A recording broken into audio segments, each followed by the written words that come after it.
Қайырлы күн қыздар. Бүгінгі сабағымызда осы видеода көріп тұрғандарыңыздай басқа тағатын байламшаны тоқып үйренеміз.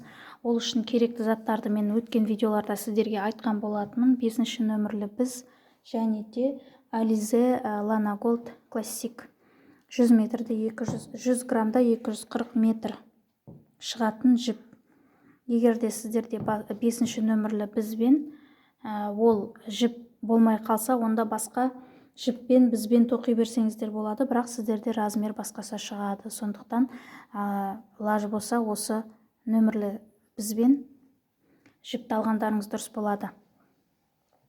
Мен сіздерге осы видеода толықтай бір шалу өткіземін. Келесі сабақтарда сіздер уже тоқып бастайтын боласыздар. Басқа тағатын байламшаны негізі тоқылғанда мына видеода сызып қойғандай болады, осындай. Мынаны былайынан ашып көрсетсем де болады. Мінекей тура видеодағыдай. Осылай болады. Түйменің орнын қалдырамыз. Мына жаққа түймені тағатын боламыз. Және бұл байламшаны тоқу үшін бізге 83 шалу, ілмек емес, мына жерде шалу.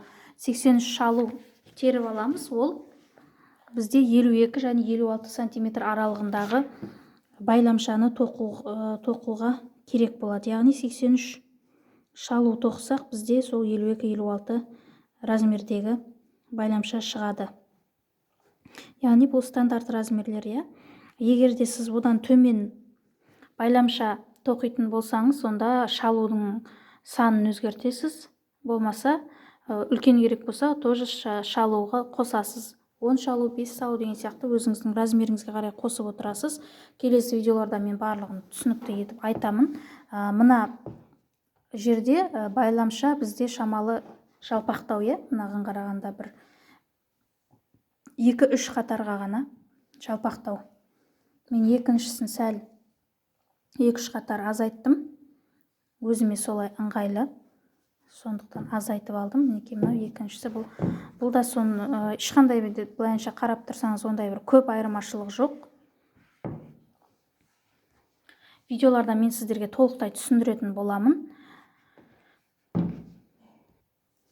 Қатарлардан шатаспас үшін сіздерге лайфхак, осылайынан бірінші қатар, екінші қатар, үшінші қатар деп жазып алсаңыздар болады. Мысалға, бірінші қатар деп алдыңызда алдынан минус қойып қоясыз. Бірінші қатар тоқып болғаннан кейін плюс қойып қойсаңыз болады. Яғни сіз бірді орындадыңыз. Одан кейін екінші қатар, үшінші қатар деп қоясыз да, әр қатарды тоқырдың алдында минус қойып отырыңыз.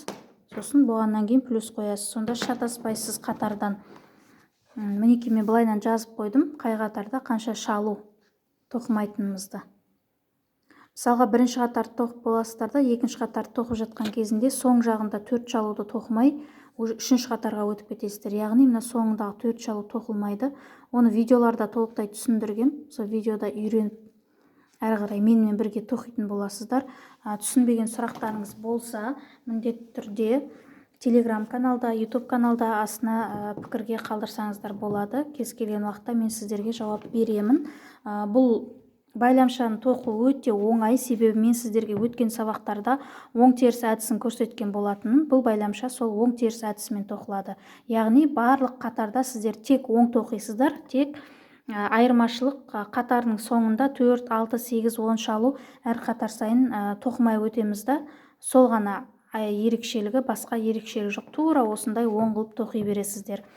Соң жағында және де бұл байламшаның екі жағында таға берсеңіздер болады. Бастарыңызға мысалы осылай тағуға болады. Егерде кекілі бар қыздар болатын болса, кекілді баспау үшін осылай тағасыздар. Ал маңдайыңызды жауып тұрады десеңіздер, онда келесі екінші жағын тақсаңыздар болады. Мына жерге түймені тақсаңыздар да болады. Түйме болмаса брош тақсаңыздар болады, болмаса біріктіріп тігіп жіберуге болады. Мына жерді былайынан тіксеңіздер де болады. Болмаса түйме тақса шамалы кішкене былай тұрады.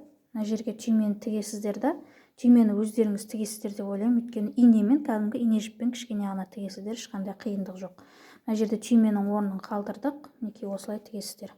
Бұлай да әдемі тұрады, көрдіңіздер ме? Мынандай жіптерін, повязка нелерін шалулардың ортасына қарай тығып жібересіздер. Крючокпен істесеңіздер оңай болады. Видеода көрсеттім.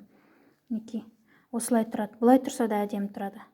Былай тұрғаннан гөрі түймемен былай әдемі тұрады. Брошка тақсаңыздар да әдемі тұрады. Енді өз қалауларыңызбен әрі қарай тоқып аласыздар. Ешқандай қиын жоқ, бірақ мына байқап тұрсаңыздар, мына жерде уже айқасқан жерлерінде әдемі узор болып тұр. Бұл басқа таққанда көрінеді. Тура осылай тоқып аласыздар, оп-оңай. Келесі сабақтарда жолыққанша қыздар, маған фото, видео отчеттар жіберіп отырсаңыздар болады.